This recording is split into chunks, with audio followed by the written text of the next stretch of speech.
முதல்வர் அவர்களுக்கான அரசாகத்தான் இது இருக்கும் என்று 3000 கோவில்களுக்கு குடமுழக்கு விழா பண்ண ஒரு மனிதர் தலைமை ஏற்றவர் நம் மக்கள் முதல்வர் அவர்கள்.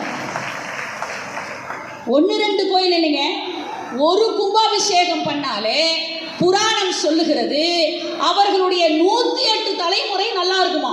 எது? ஒரு கும்பாபிஷேகம் பண்ணா.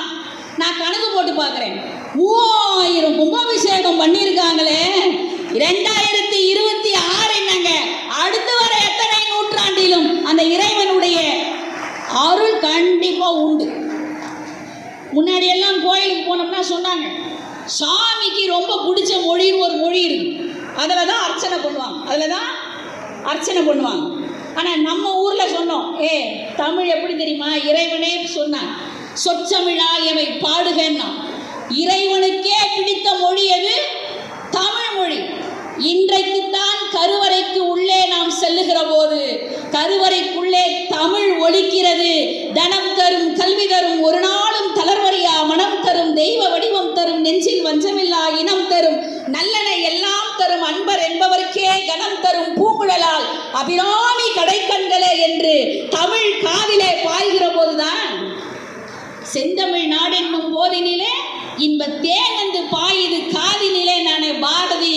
அதை இன்றைய ஆட்சியிலே தான் தமிழும் கடவுளுக்கு நெருக்கமாக செஞ்சிருக்கிறது என்று சொன்னால் இதை விட என்னங்க புரட்சியை செஞ்சிட முடியும்?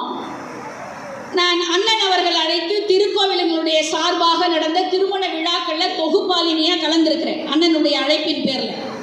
அப்போ அங்கே பார்க்குறேன், அங்கே ஜோடிகளுக்கு கல்யாணம், பட்டு புடவை, பட்டு வேட்டி, 4 கிராம் தாலி. இன்னைக்கு கிராம் எவ்வளோ? 4 கிராம் தாலி. இதெல்லாம் கூட பரவாயில்லைங்க, நான் மேடையில் உட்காந்து பார்த்துட்டே இருந்தேன். அப்புறமா நம்ம அண்ணியார் போய் சீர்வரிசை கொடுத்தாங்க. அண்ணியார்லாம் போய் கட்லு, பீரோ, பாத்திரம், பண்டம். நான் ரொம்ப ஃபீல் பண்ணேங்க அன்னைக்கு. சார், அவசரப்பட்டு சீக்கிரம் கல்யாணம் பண்ணிட்டேன். அதனால அண்ணன் தலைமையில் 60வது கல்யாணம் பண்ணலான்னு இருக்கிறேன். அதனால நீங்க ஆட்சியில பெண்கள் இவ்வளவு சிரித்த முகத்தை என்ன சொன்னாருன்னு அப்புறமா கேட்டு